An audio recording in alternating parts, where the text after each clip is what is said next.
Students, आज इस video में हम रिएक्शन इंटरमीडिएट्स के बारे में पढ़ने वाले हैं। आज से इस वीडियो से हम रिएक्शन इंटरमीडिएट्स पर एक सीरीज स्टार्ट कर रहे हैं जिसमें हम कार्बोकेटाइन, कार्बेनियन, फ्री रेडिकल, बेंजाइन और कार्बिन इन सब रिएक्शन इंटरमीडिएट्स के बारे में पढ़ने वाले हैं। तो हमने यहाँ पहला रिएक्शन इंटरमीडिएट लिया है, वो है कार्बोकेटाइन। अब कार्बोकेटाइन स्टार्ट करने से पहले हम रिएक्शन इंटरमीडिएट्स क्या होते हैं वो समझते हैं। Reaction intermediates form from reactant in a chemical reaction and react further to produce the final product। अब ये जो रिएक्शन इंटरमीडिएट है वो केमिकल रिएक्शन में रिएक्टेंट से फॉर्म होते हैं और ये फर्दर रिएक्ट होकर हमें फाइनल प्रोडक्ट मिलता है। मतलब ये रिएक्शन के बीच में फॉर्म होते हैं, उसी के साथ ये बहुत शॉर्ट टाइम के लिए वहाँ रहते हैं। मतलब इनका जो लाइफ स्पैन है वो बहुत शॉर्ट होता है। अब दूसरा point, do not appear in the chemical equation. अब ये केमिकल इक्वेशन में शो नहीं किए जाते, हम डायरेक्टली रिएक्टेंट टू प्रोडक्ट लिखते हैं। यहाँ हम कहीं भी रिएक्शन इंटरमीडिएट्स शो नहीं करते। उसी के साथ ये जो रिएक्शन इंटरमीडिएट्स है वो मैकेनिज्म को अफेक्ट करते हैं केमिकल रिएक्शन के और प्रोडक्ट के स्टेबिलिटी को भी, क्योंकि जितना स्टेबल आपका रिएक्शन इंटरमीडिएट होगा उतना ही स्टेबल आपको प्रोडक्ट मिलेगा। इस वजह से रिएक्शन इंटरमीडिएट बहुत ज़्यादा इम्पॉर्टेंट है। अब हम देखते हैं carbocation. The organic species in which carbon atom contain positive charge is known as a carbocation. तो ये एक ऐसी ऑर्गेनिक स्पेसीज है जिनमें कार्बन पर पॉजिटिव चार्ज प्रेजेंट होता है और उससे हम कार्बोकेटाइन कहते हैं। अब यहाँ कार्बन पर पॉजिटिव चार्ज क्यों प्रेजेंट है? अब यहाँ देखिए, यहाँ कार्बन के पास 8 इलेक्ट्रॉन होने चाहिए थे, पर यहाँ कार्बन के पास सिर्फ 6 इलेक्ट्रॉन प्रेजेंट है। मतलब यहाँ कार्बन के पास इलेक्ट्रॉन की डिफिशियंसी है। और किसी भी एटम के पास या किसी भी मॉलिक्यूल के पास जब इलेक्ट्रॉन डिफिशियंसी होती है तो वहाँ हम पॉजिटिव चार्ज से वो शो करते हैं। मतलब किसी भी एटम पर अगर पॉजिटिव चार्ज प्रेजेंट है तो आपको वहाँ समझना है कि वो एटम इलेक्ट्रॉन डिफिशियंट है, और ये कार्बन इलेक्ट्रॉन डिफिशियंट होने की वजह से इस पर पॉजिटिव चार्ज प्रेजेंट है और इसे हम कार्बोकेटाइन कहते हैं। The carbon atom of carbocation is sp2 hybridised. अब ये जो कार्बन है वो sp2 हाइब्रिडाइज्ड होता है। It is electron deficient species. जैसे हमने देखा था कि ये इलेक्ट्रॉन डिफिशियंट है क्योंकि इसके पास 8 इलेक्ट्रॉन होने चाहिए थे, पर इसके पास यहाँ सिर्फ 6 इलेक्ट्रॉन प्रेजेंट है।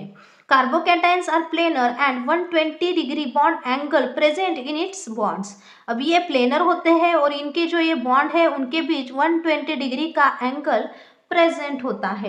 It is also called electrophile. इन्हें हम इलेक्ट्रोफाइल भी कह सकते हैं क्योंकि ये एज ए इलेक्ट्रोफाइल एक्ट करते हैं। अब इलेक्ट्रोफाइल इलेक्ट्रॉन लविंग स्पेसीज होती है। इसके पास इलेक्ट्रॉन की कमी होने की वजह से इसे इलेक्ट्रॉन चाहिए होते हैं, इसी वजह से ये एज ए इलेक्ट्रोफाइल एक्ट करता है। अब नेक्स्ट हम इसका फॉर्मेशन देखते हैं। Obtain bye heterolytic bond cleavage. अब ये हेट्रोलिटिक बॉन्ड क्लीवेज से बनते हैं। यहाँ 2 टाइप्स के बॉन्ड क्लीवेज होते हैं, एक होमोलिटिक और एक हेट्रोलिटिक। जो होमोलिटिक होते हैं उसमें जब बॉन्ड ब्रेक होता है तो उस बॉन्ड के जो इलेक्ट्रॉन होते हैं वो इक्वली शेयर होते हैं, पर हेट्रोलिटिक बॉन्ड क्लीवेज में ऐसा नहीं होता। यहाँ जो ये बॉन्ड प्रेजेंट है उसके इलेक्ट्रॉन इक्वली शेयर नहीं होते। जो मोस्ट इलेक्ट्रोनिगेटिव एटम होता है वो उस बॉन्ड के इलेक्ट्रॉन अपने साथ ले जाता है। तो इस वजह से यहाँ जब ये बॉन्ड ब्रेक होता है हेट्रोलिटिक बॉन्ड क्लीवेज से, तब ये जो इलेक्ट्रोनिगेटिव एटम होगा ये हैलोजन भी हो सकते हैं या फिर कोई भी इलेक्ट्रोनिगेटिव एटम हो सकता है। तो ये क्या करेगा, इस बॉन्ड के पास जो ये 2 इलेक्ट्रॉन प्रेजेंट थे वो अपने साथ ले जाएगा। अब इसने ये दोनों इलेक्ट्रॉन अपने साथ ले जाने की वजह से इस कार्बन पर यहाँ पॉजिटिव चार्ज आता है और इसे हम इलेक्ट्रॉन डिफिशियंसी कहते हैं। इस तरह इनका फॉर्मेशन होता है हेट्रोलिटिक बॉन्ड क्लीवेज से। और यहाँ ये जो X है वो हैलोजन एटम हो सकते हैं या फिर कोई भी इलेक्ट्रोनिगेटिव एटम हो सकता है जिसे हम लिविंग ग्रुप कहते हैं। और यहाँ आपको एक बात याद रखनी है, ये जो एटम होगा वो कार्बन से ज़्यादा इलेक्ट्रोनिगेटिव ही होना चाहिए। अगर उसकी इलेक्ट्रोनिगेटिविटी कार्बन से कम है तो वो 2 इलेक्ट्रॉन मतलब बॉन्ड के जो इलेक्ट्रॉन है वो अपने साथ नहीं ले जा सकता। इस वजह से याद रखिए ये जो लिविंग ग्रुप होगा वो कार्बन से ज़्यादा ही इलेक्ट्रोनिगेटिव होगा। ये हो गया इसका फॉर्मेशन। अब हम कार्बोकेटाइन की स्टेबिलिटी देखते हैं। तो जो कार्बोकेटाइन है उसकी स्टेबिलिटी अफेक्ट करते हैं रेजोनेंस इफेक्ट जो +R होता है, इंडक्टिव इफेक्ट जो +I होना चाहिए, हाइपर कॉन्जुगेशन और मेसोमेरिक इफेक्ट। ये 4 इफेक्ट है जिन्हें अप्लाई करके हमें कार्बोकेटाइन की स्टेबिलिटी फाइंड आउट करनी होती है। अब ये कार्बोकेटाइन की जो स्टेबिलिटी है उसके लिए हमें 2 पॉइंट्स याद रखने होते हैं, जिसमें से पहला है हमारा मैग्नीट्यूड ऑफ पॉजिटिव चार्ज, मतलब पॉजिटिव चार्ज का जो मैग्नीट्यूड है वो बढ़ना नहीं चाहिए, वो कम होना चाहिए। अब ये मैग्नीट्यूड ऑफ पॉजिटिव चार्ज क्या है ये पहले समझिए। ये हमारे पास कार्बोकेटाइन प्रेजेंट है। अब इस कार्बोकेटाइन के पास इलेक्ट्रॉन की कमी है तो इसे हम क्या कहेंगे, मैग्नीट्यूड ऑफ पॉजिटिव चार्ज। अब ये जो पॉजिटिव चार्ज का मैग्नीट्यूड है वो डिक्रीज होना चाहिए, इंक्रीज नहीं होना चाहिए। अब ये डिक्रीज कैसे हो सकता है ये देखिए, यहाँ से जब इलेक्ट्रॉन इस कार्बन के पास आएंगे तो इस पॉजिटिव चार्ज का जो मैग्नीट्यूड है वो डिक्रीज होगा, और जब इस पॉजिटिव चार्ज का जो ये कार्बन है इससे इलेक्ट्रॉन और कोई ग्रुप अपने तरफ खींचेगा, मतलब इस कार्बन से जब कोई इलेक्ट्रोनेगेटिव एटम अपने तरफ इस कार्बन के इलेक्ट्रॉन खींचेगा तो वहाँ पॉजिटिव चार्ज का जो मैग्नीट्यूड है वो इंक्रीज हो जाएगा। इस तरह जो पॉजिटिव चार्ज का मैग्नीट्यूड है वो इंक्रीज और डिक्रीज होता है, ये आपको याद रखना है। जब कार्बन को कोई इलेक्ट्रॉन देगा तो वहाँ मैग्नीट्यूड जो पॉजिटिव चार्ज का जो मैग्नीट्यूड है वो कम होगा, और जब कार्बन से कोई इलेक्ट्रॉन खुद की तरफ पुल करेगा तो वहाँ वो पॉजिटिव चार्ज का मैग्नीट्यूड इंक्रीज होगा। अब एक बात याद रखिए, कार्बन इलेक्ट्रॉन डिफिशिएंट है, उस कार्बन को इलेक्ट्रॉन की ज़रूरत है, और अगर कोई उसकी ज़रूरत पूरी कर रहा है तो ऑब्वियसली वो स्टेबल हो जाएगा। इसका मतलब है अगर आपके पास पैसों की कमी है और आपको कोई पैसे देगा तो आप फाइनेंशियली वहाँ स्टेबल हो जाएंगे। उसी तरह इस कार्बन को इलेक्ट्रॉन की ज़रूरत होती है और कोई उसे इलेक्ट्रॉन दे रहा है तो वो स्टेबल होगा, और उसी तरह उसी कार्बन से अगर कोई इलेक्ट्रॉन निकाल लेगा, मतलब उसी कार्बन से कोई इलेक्ट्रॉन मांग लेगा तो वो कार्बन वहाँ अनस्टेबल होगा। जैसे कि आपके पास ऑलरेडी पैसे नहीं है और कोई आपसे और पैसे मांग ले तो आप पूरी तरह से फाइनेंशियली अनस्टेबल हो जाएंगे। उसी तरह ये पॉजिटिव चार्ज का मैग्नीट्यूड है वो कार्बोकेटाइन के स्टेबिलिटी को अफेक्ट करता है। अब सेकंड पॉइंट होता है डीलोकलाइजेशन ऑफ पॉजिटिव चार्ज। हमारे कार्बोकेटाइन में जो पॉजिटिव चार्ज प्रेजेंट होता है वो जितना ज़्यादा रेजोनेंस में पार्ट लेगा उतना ही हमारे कार्बोकेटाइन की स्टेबिलिटी जो है वो इंक्रीज होगी। इस वजह से जो रेजोनेंस है वो ज़्यादा से ज़्यादा कार्बोकेटाइन की स्टेबिलिटी को अफेक्ट करता है। तो याद रखिए जब ये पॉजिटिव चार्ज ज़्यादा से ज़्यादा डीलोकलाइजेशन में जाएगा, मतलब रेजोनेंस में पार्ट लेगा, उतनी ही कार्बोकेटाइन की स्टेबिलिटी इंक्रीज होगी। अब हमने ये जो स्टेबिलिटी के 4 पॉइंट्स लिखे थे इनकी भी एक प्रायोरिटी ऑर्डर होती है जो आपको याद रखनी है। तो पहले रेजोनेंस और मेसोमेरिक इफेक्ट आता है, उसके बाद हाइपर कॉन्जुगेशन और उसके बाद इंडक्टिव इफेक्ट आता है। मतलब ये इनकी प्रायोरिटी ऑर्डर है। अगर आपके पास जो मॉलिक्यूल गिवन है उसमें रेजोनेंस और मेसोमेरिक इफेक्ट प्रेजेंट है, उसके साथ हाइपर कॉन्जुगेशन और इंडक्टिव इफेक्ट भी प्रेजेंट है, तो हाँ आपको फर्स्ट प्रायोरिटी देनी होती है रेजोनेंस और मेसोमेरिक इफेक्ट को, बाद में हाइपर कॉन्जुगेशन और उसके बाद इंडक्टिव इफेक्ट। अब हम यहाँ कुछ एग्जाम्पल देखेंगे जिससे हम कार्बोकेटाइन की स्टेबिलिटी किस तरह निकाली जाती है वो देखेंगे। अब हम यहाँ देखेंगे stability of alkyl carbocation. Alkyl carbocation की स्टेबिलिटी किस तरह निकाली जाती है ये हम यहाँ देखेंगे। तो अल्किल कार्बोकेटाइन में टर्शरी कार्बोकेटाइन मोर स्टेबल होते हैं then secondary carbocation, then primary carbocation, और लिस्ट स्टेबल होते हैं हमारे मिथाइल कार्बोकेटाइन। अब कार्बोकेटाइन का नोमेनक्लेचर लिखते वक्त आपको एक बात याद रखनी है कि आपको सिर्फ वहाँ उस अल्किल ग्रुप का नाम लिखकर आगे कार्बोकेटाइन लिखना होता है, जैसे कि methyl carbocation, ethyl carbocation, propyl carbocation, tertiary butyl carbocation, इस तरह। अब यहाँ जो हमारे अल्किल कार्बोकेटाइन की स्टेबिलिटी है वो किस तरह डिसाइड की गई, मतलब ये जो प्रायोरिटी ऑर्डर है वो किस तरह निकाला गया ये हम देखेंगे। As the alkyl groups have electron donating effect, they decrease magnitude of the positive charge on carbon and hence increase the stability. अब यहाँ जो ये अल्किल ग्रुप्स है मतलब अल्किल सब्स्टिट्यूएंट है वो क्या करते हैं, प्लस आई इफेक्ट शो करते हैं। अब प्लस आई इफेक्ट कौन शो करता है, इलेक्ट्रॉन डोनेटिंग ग्रुप्स। जो इलेक्ट्रॉन डोनेटिंग ग्रुप होते हैं वो प्लस आई इफेक्ट शो करते हैं और इस वजह से क्या होता है, इस कार्बन के पास जो ये पॉजिटिव चार्ज है उसका मैग्नीट्यूड कम होता है, मतलब उसकी इंटेंसिटी कम होती है और पॉजिटिव चार्ज की इंटेंसिटी कम होने की वजह से ये इस कार्बोकेटाइन को स्टेबल कर देता है और स्टेबिलिटी ज़्यादा हो सकती है जब वहाँ ज़्यादा से ज़्यादा इलेक्ट्रॉन डोनेटिंग ग्रुप अटैच हो। अब ये इलेक्ट्रॉन डोनेटिंग ग्रुप सिर्फ अल्किल ग्रुप होते हैं, ये याद रखिए, ज़्यादा से ज़्यादा अल्किल ग्रुप ही इलेक्ट्रॉन डोनेट करते हैं। इस वजह से यहाँ टर्शरी कार्बोकेटाइन मोर स्टेबल है देन सेकेंडरी देन प्राइमरी और लीस्ट स्टेबल है हमारा मिथाइल कार्बोकेटाइन। ये वजह है इस कार्बोकेटाइन में इस तरह प्रायोरिटी ऑर्डर होने की। अब आपको यह याद रखना है जितने ज़्यादा अल्किल सब्स्टिट्यूएंट होंगे उतनी ही ज़्यादा उस कार्बन की स्टेबिलिटी होगी। तो यहाँ देखिए हमने लिखा भी है, plus I inductive effect of R group increase the stability of carbocation. ये आपको याद रखना है। अब हम एग्जाम्पल्स देखते हैं। तो यहाँ देखिए हमने ये 3 एग्जाम्पल्स लिखे हैं और इनकी प्रायोरिटी ऑर्डर हमें निकालनी है। अब ये जो है वो टर्शरी कार्बोकेटाइन है, तो इसके पास कितने मिथाइल ग्रुप है, 3 मिथाइल ग्रुप है जो क्या कर रहे हैं, प्लस आई इफेक्ट शो कर रहे हैं। उसी के साथ यहाँ हाइपर कॉन्जुगेशन भी होता है। अब मैं आपको हाइपर कॉन्जुगेशन के जो स्ट्रक्चर होते हैं वो निकालने के लिए एक ट्रिक बताती हूँ। तो आपको करना क्या होता है, वहाँ सिर्फ आपको अल्फा हाइड्रोजन देखने होते हैं। तो हाइपर कॉन्जुगेशन में कितने रेजोनेटिंग स्ट्रक्चर बनेंगे वो आप इजीली बता सकते हैं। उसके लिए आपको ये फॉर्मूला लगाना है, total number of alpha hydrogen plus 1।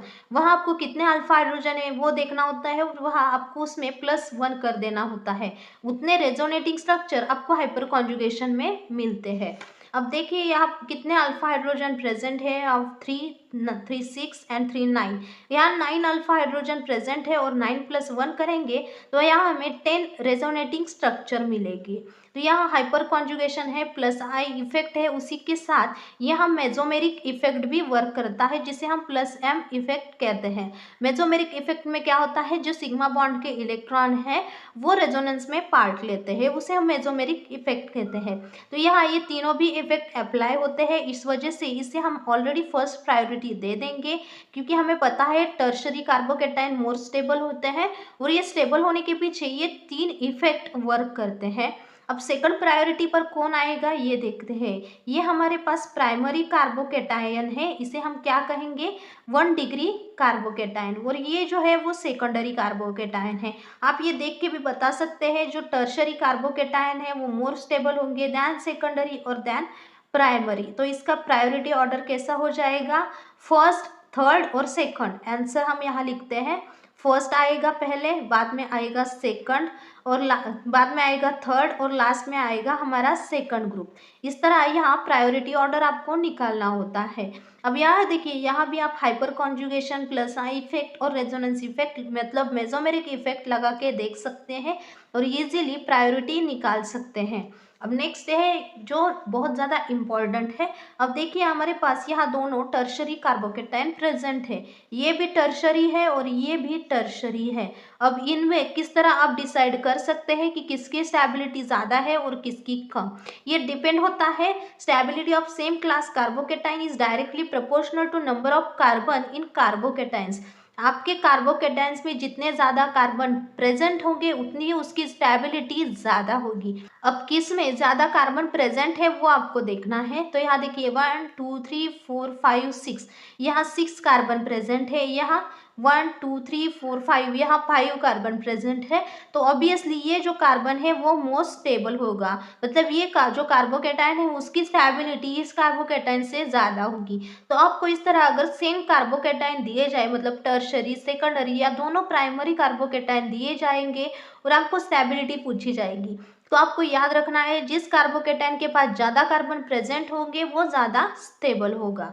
अब हम नेक्स्ट देखते हैं। अब हमारे पास ये कार्बोकेटाइन है जिसमें कार्बन पर एक सब्स्टिट्यूएंट ग्रुप अटैच है, मतलब कार्बोकेटाइन के कार्बन पर एक सब्स्टिट्यूएंट ग्रुप अटैच है जो है नाइट्रोजन, और यहाँ है ऑक्सीजन। अब यहाँ देखिए, यहाँ जो ये इलेक्ट्रॉन होते हैं अनशेयर्ड इलेक्ट्रॉन, ये रेजोनेंस के लिए दिए जाते हैं। अब मतलब यहाँ प्लस आर इफेक्ट प्रेजेंट है, यहाँ भी ये इलेक्ट्रॉन देंगे तो यहाँ भी प्लस आर इफेक्ट है, उसी के साथ यहाँ भी प्लस आर इफेक्ट प्रेजेंट है। मतलब तीनों कंपाउंड में यहाँ प्लस आर इफेक्ट प्रेजेंट है। तो अब हम कैसे डिसाइड करेंगे कि कौन सा कार्बोकेटाइन मोर स्टेबल है? तो एक सिंपल ट्रिक है। यहाँ देखिए, ये जो CH3 ग्रुप है ये इस नाइट्रोजन को अपने इलेक्ट्रॉन देगा, ये CH3 भी अपने इलेक्ट्रॉन इस नाइट्रोजन को देगा। तो यहाँ CH3 के प्लस आई इफेक्ट प्रेजेंट है। कितने CH3 है? 2 CH3 है, दोनों प्लस आई इफेक्ट शो कर रहे हैं। तो ये नाइट्रोजन क्या करेगा, इसके पास इलेक्ट्रॉन ज़्यादा होने की वजह से इजीली अपने ये लोन पेयर यहाँ रेजोनेंस के लिए शेयर करेगा। मतलब ये रेजोनेंस के लिए इजीली अपने इलेक्ट्रॉन डोनेट करेगा। तो ये हो गया इसके बारे में। अब यहाँ देखिए, यहाँ सिर्फ एक ही CH3 ग्रुप है जो प्लस आई इफेक्ट शो कर रहा है। तो ये जो नाइट्रोजन है वो इस नाइट्रोजन से कम, मतलब तो अब ये इतने इजीली अपने इलेक्ट्रॉन आगे डोनेट नहीं करेगा जितने इजीली ये कर रहा था। तो यहाँ जो इलेक्ट्रॉन डोनेट होंगे उसकी जो स्टेबिलिटी होगी वो इससे कम होगी। मतलब यहाँ जो रेजोनेंस इफेक्ट है वो इसके मुकाबले यहाँ ज़्यादा होगा। इससे आप डिफरेंस निकाल सकते हैं। तो इन दोनों में किसकी प्रायोरिटी ज़्यादा होगी? जो फर्स्ट वाला है उसकी प्रायोरिटी ज़्यादा होगी। तो अब सेकंड पर कौन आएगा ये बहुत ही इंपॉर्टेंट है। मतलब ऑक्सीजन का जो कार्बोकेटायन में ऑक्सीजन प्रेजेंट है वो आएगा, या फिर जिसमें नाइट्रोजन प्रेजेंट है वो आएगा।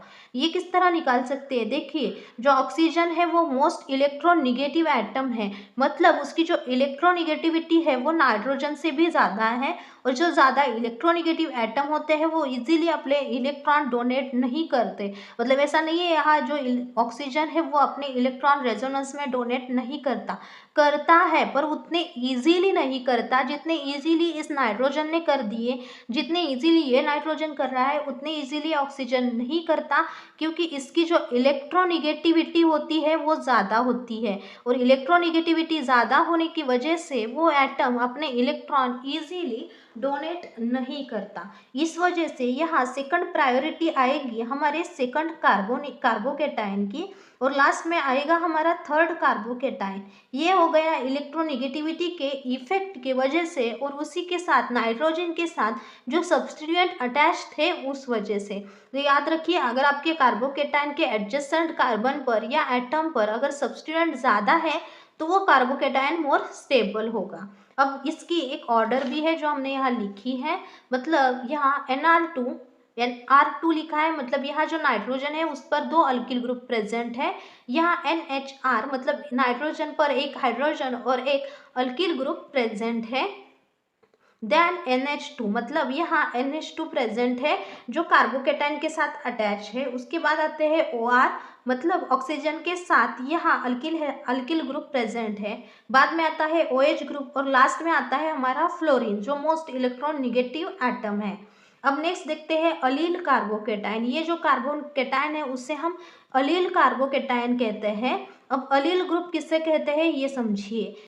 जिस कार्बन पर पॉजिटिव चार्ज प्रेजेंट है उसके एडजेसेंट कार्बन पर अगर डबल बॉन्ड प्रेजेंट है तो उसे हम अलील कार्बोकेटाइन कहते हैं। तो इस वजह से इसे अलील कार्बोकेटाइन कहा गया है। और यहाँ देखिए, इस कार्बन पर पॉजिटिव चार्ज है तो इसके एडजेसेंट कार्बन पर डबल बॉन्ड प्रेजेंट है। अब यहाँ स्टेबिलिटी किस तरह निकाली जाती है वो देखिए। यहाँ स्टेबिलिटी रेजोनेंस इफेक्ट से निकाली जाती है। मतलब यहाँ कॉन्जुगेशन प्रेजेंट होता है। कॉन्जुगेशन किस तरह, यहाँ जो ये पाई बॉन्ड प्रेजेंट होता है वो यहाँ शिफ्ट हो सकता है, और ये पॉजिटिव चार्ज इस कार्बन पर भी आ सकता है। इस तरह यहाँ रेजोनेंस का मतलब कॉन्जुगेशन का यूज करके स्टेबिलिटी निकाली जाती है। अब यहाँ कौन सा कार्बोकेटाइन ज़्यादा स्टेबल होगा वो किस तरह निकालेंगे वो देखिए। यहाँ आप प्लस आई इफेक्ट अप्लाई कर सकते हैं, जैसे कि ये CH3 ग्रुप इधर से इसको प्लस आई इफेक्ट दे रहा है। उसी के साथ यहाँ हाइपर कॉन्जुगेशन भी प्रेजेंट होता है, क्योंकि यहाँ अल्फा हाइड्रोजन प्रेजेंट है उस वजह से। अब यहाँ देखिए, यहाँ कितने अल्फा हाइड्रोजन प्रेजेंट है, यहाँ 6 अल्फा हाइड्रोजन प्रेजेंट है। तो ऑब्वियसली इसकी स्टेबिलिटी ज़्यादा होगी। उसी के साथ यहाँ 2 CH3 ग्रुप यहाँ इलेक्ट्रॉन डोनेट कर रहे हैं, मतलब प्लस आई इफेक्ट शो कर रहे हैं। उसी के साथ यहाँ प्लस M इफेक्ट भी प्रेजेंट होता है, जिसे हम मेसोमेरिक इफेक्ट कहते हैं। तो यहाँ प्लस आई और प्लस एन दोनों इफेक्ट अप्लाई हो रहे हैं। इस वजह से जो टर्शरी अलील कार्बोकेटायन है वो मोर स्टेबल होते हैं। इस वजह से हमारा जो थर्ड ऑप्शन है वो पहले आएगा, मतलब उसकी जो स्टेबिलिटी है वो ज़्यादा होगी। उसके बाद आएंगे हमारे सेकेंडरी अलील कार्बोकेटायन। अब ये जो है वो सेकेंडरी अलील कार्बोकेटायन है और इस पे एक CH3 ग्रुप प्लस आई और हाइपर कॉन्जुगेशन और उसी के साथ प्लस एम इफेक्ट शो कर रहा है। तो इस वजह से इसे हम सेकंड प्रायोरिटी देंगे। और उसके बाद आएंगे हमारे जो पहले वाले अलील कार्बोकेटायन है, जिन्हें हम प्राइमरी अलील कार्बोकेटायन भी कहते हैं, क्योंकि यहाँ सिर्फ कॉन्जुगेशन का इफेक्ट है। यहाँ हाइपर कॉन्जुगेशन और उसी के साथ प्लस आई इफेक्ट प्रेजेंट नहीं है, इस वजह से इसकी प्रायोरिटी कम होगी। इस तरह अलील कार्बोकेटायन में आप प्रायोरिटी ऑर्डर निकाल सकते हैं। अब देखते हैं स्टेबिलिटी ऑफ बेंजीलिक कार्बोकेटायन। तो बेंजीलिक कार्बोकेटायन में यहाँ कॉन्जुगेशन इफेक्ट मोस्ट इंपॉर्टेंट होता है, जिसे हम रेजोनेंस कहते हैं। ये जो प्लस चार्ज होता है वो रेजोनेंस में पार्ट लेता है। इस वजह से आपके कार्बोकेटायन में जितने ज़्यादा बेंजीन रिंग प्रेजेंट होंगे उतनी ही उसकी स्टेबिलिटी ज़्यादा होगी, क्योंकि यहाँ ये कार्बोकेटायन इस रिंग में पार्ट लेगा रेजोनेंस के लिए।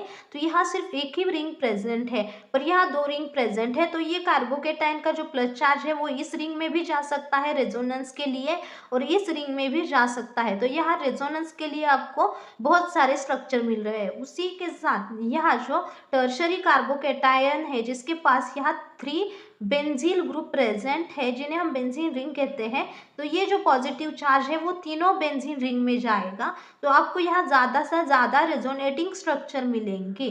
तो यहाँ जो स्टेबिलिटी ऑर्डर है वो इसका ज़्यादा होगा, उसके बाद ये, और लास्ट में आएगा हमारा एक ही बेंजीन रिंग वाला कार्बोकेटायन। इस तरह यहाँ बेंजीलिक कार्बोकेटायन की स्टेबिलिटी निकाली जाती है। आपको याद रखना है जितने ज़्यादा बेंजीन रिंग उतनी ही ज़्यादा उसकी स्टेबिलिटी। यहाँ रेजोनेंस ज़्यादा है, यहाँ प्लस आर इफेक्ट नहीं होता है, यहाँ माइनस आर इफेक्ट होता है, फिर भी यहाँ रेजोनेंस ज़्यादा होने की वजह से इसकी स्टेबिलिटी ज़्यादा होती है। अब आगे देखते हैं, जब आपके बेंजीलिक कार्बोकेटायन के साथ कोई इलेक्ट्रॉन विड्रॉइंग ग्रुप अटैच हो जाता है तो उसकी प्रायोरिटी आप किस तरह निकाल सकते हैं ये हम देखेंगे।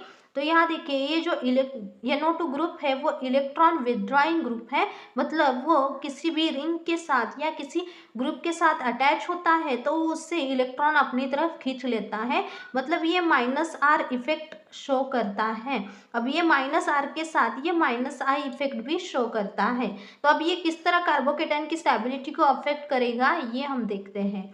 तो हमने यहाँ 3 एग्जाम्पल्स लिए हैं जिनकी हमें प्रायोरिटी ऑर्डर निकालनी है। तो ये बात याद रखिए, मेटा पोजीशन जो होती है उस मेटा पोजीशन पर रेजोनेंस इफेक्ट वर्क नहीं करता। ये बात बहुत इंपॉर्टेंट है। अगर आपके बेंजीन रिंग में मेटा पोजीशन पर कोई भी ग्रुप अटैच हो, फिर वो इलेक्ट्रॉन विड्रॉइंग हो या फिर इलेक्ट्रॉन डोनेटिंग हो, तो वो वहाँ कोई भी रेजोनेंस शो नहीं करता, मतलब जो रेजोनेंस इफेक्ट है वो मेटा पोजीशन पर वर्क नहीं करता। तो आप वहाँ सिर्फ माइनस आई या फिर प्लस आई इफेक्ट लगा सकते हैं, हाइपर कॉन्जुगेशन भी लगा सकते हैं। अब हम यहाँ लगा कर देखते हैं। तो यहाँ मेटा पोजीशन पर सिर्फ माइनस आई इफेक्ट होगा, क्योंकि यहाँ माइनस आर इफेक्ट नहीं वर्क करता। अब यहाँ पैरा पोजीशन पर देखिए, यहाँ माइनस आर भी है और माइनस आई भी है, पर ये जो माइनस आई इफेक्ट है वो डिस्टेंस के साथ डिक्रीज होता है, मतलब माइनस आई इफेक्ट की जो स्ट्रेंथ है वो डिस्टेंस के साथ डिक्रीज होती है। जितने ज़्यादा डिस्टेंस बढ़ेगा उतनी ही उसकी जो स्ट्रेंथ है वो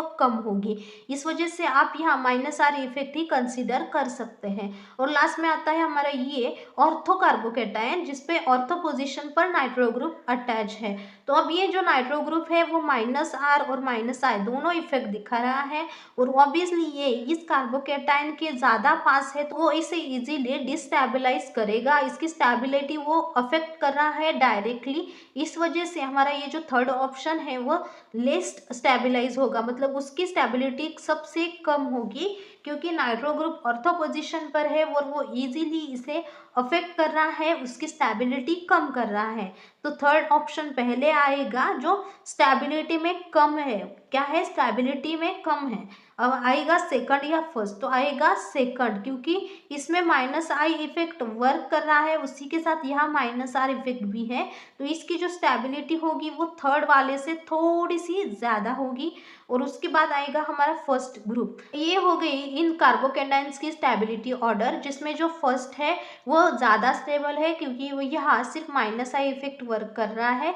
देन यहाँ जो थर्ड है वो लीस्ट स्टेबल है क्योंकि यहाँ माइनस आई और माइनस आर यहाँ CH2 के मतलब कार्बोकेटाइन के पास ही प्रेजेंट है और इस वजह से इसे डायरेक्टली अफेक्ट कर रहे हैं। और जो हमारा सेकंड है उसकी स्टेबिलिटी से फर्स्ट वाले से कम है पर थर्ड वाले से ज़्यादा है क्योंकि यहाँ सिर्फ माइनस आर इफेक्ट है, माइनस आई इफेक्ट की स्ट्रेंथ यहाँ कम है। इस तरह आप स्टेबिलिटी ऑर्डर निकाल सकते हैं। अब नेक्स्ट देखते हैं।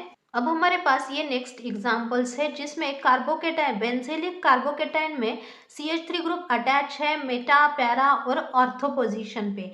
ये जो पहली पोजीशन है उसे हम ऑर्थो कहते हैं, ये पैरा और ये मेटा। अब यहाँ हम कौन कौन से इफेक्ट लगा सकते हैं वो देखिए। पहला तो ये जो CH3 ग्रुप है वो प्लस आई इफेक्ट शो करता है। दूसरा यहाँ हम हाइपर कॉन्जुगेशन भी चेक कर सकते हैं। अब यहाँ हाइड्रोजन प्रेजेंट है या नहीं ये देखिए। अब यहाँ हाइड्रोजन प्रेजेंट नहीं है पर इस कार्बन के पास एक हाइड्रोजन होगा तो ऑब्वियसली यहाँ हाइपर कॉन्जुगेशन इफेक्ट भी आएगा। अब हम देखते हैं कि कौन सा मोर स्टेबल होगा। अब ये जो CH3 ग्रुप है वो प्लस आर इफेक्ट भी शो करता है। अब यहाँ प्लस आर नहीं प्लस एम इफेक्ट लिखना था, सॉरी मैंने प्लस आर लिख दिया। तो यहाँ मेसोमेरिक इफेक्ट भी वर्क करता है क्योंकि ये जो CH3 ग्रुप है उसके एक हाइड्रोजन को रिमूव करके हम उसका जो बॉन्ड होगा वो यहाँ शिफ्ट करेंगे तो यहाँ रेजोनेंस भी हो सकता है, मतलब कॉन्जुगेशन भी हो सकता है। तो अब यहाँ कौन सा मोर स्टेबल होगा, तो जो ऑर्थो पोजीशन वाला है वो मोर स्टेबल होगा क्योंकि उसका plus I effect, hyper conjugation effect और मेसोमेरिक इफेक्ट तीनों यहाँ वर्क कर रहे हैं तो इसकी स्टेबिलिटी ऑब्वियसली यहाँ ज़्यादा होगी फर्स्ट वाले की। अब सेकंड पोजीशन पर कौन आएगा ये देखते हैं। तो सेकंड पोजीशन पर ऑब्वियसली जो पैरा कार्बोकेटाइन है वो आएगा पैरा क्यू। तो याद रखिए जो मेटा पोजीशन पर है उस पर प्लस एम इफेक्ट शो नहीं होता, मतलब यहाँ मेटा पोजीशन में वहाँ मेसोमेरिक इफेक्ट वर्क नहीं करेगा। तो ऑब्वियसली जब यहाँ कौन से इफेक्ट लगेंगे, यहाँ सिर्फ प्लस आई इफेक्ट और हाइपर कॉन्जुगेशन ये वाला इफेक्ट लगेगा। पर ये जो सेकंड है उस पर hyper conjugation, plus I effect और प्लस एम इफेक्ट तीनों इफेक्ट यहाँ वर्क करते हैं तो इस वजह से इसकी जो प्रायोरिटी होगी वो सेकंड होगी। और जो हमारा थर्ड कार्बोकेटाइन है वो ऑब्वियसली थर्ड पोजीशन पर ही आएगा क्योंकि यहाँ प्लस एम इफेक्ट नहीं होता है मेटा पोजीशन पर। और हमें पता है मेसोमेरिक इफेक्ट डोमिनेट करता है प्लस आई और हाइपर कॉन्जुगेशन के इफेक्ट को, इस वजह से हमने इसे सेकंड प्रायोरिटी और इसको थर्ड प्रायोरिटी दी है। अब नेक्स्ट देखते हैं। अब ये जो कार्बोकेटाइन है मोस्ट स्टेबल कार्बोकेटाइन होते हैं, इनकी स्टेबिलिटी अल्किल कार्बोकेटाइन से, बेंजीलिक कार्बोकेटाइन से और अलिलिक कार्बोकेटाइन से भी ज़्यादा होती है। इसे हम कहते हैं साइक्लोप्रोपाइल मिथाइल कार्बोकेटाइन, इसे कहा जाता है ट्राईसाइक्लोप्रोपाइल मिथाइल कार्बोकेटाइन और इसे कहा है डाईसाइक्लोप्रोपाइल मिथाइल कार्बोकेटाइन। अब ये जो साइक्लोप्रोपाइल ग्रुप है वो यहाँ स्टेबिलिटी इंक्रीज करते हैं। इसका मतलब है जितने ज़्यादा यहाँ साइक्लोप्रोपाइल ग्रुप प्रेजेंट होंगे उतनी ही ज़्यादा इसकी स्टेबिलिटी होगी।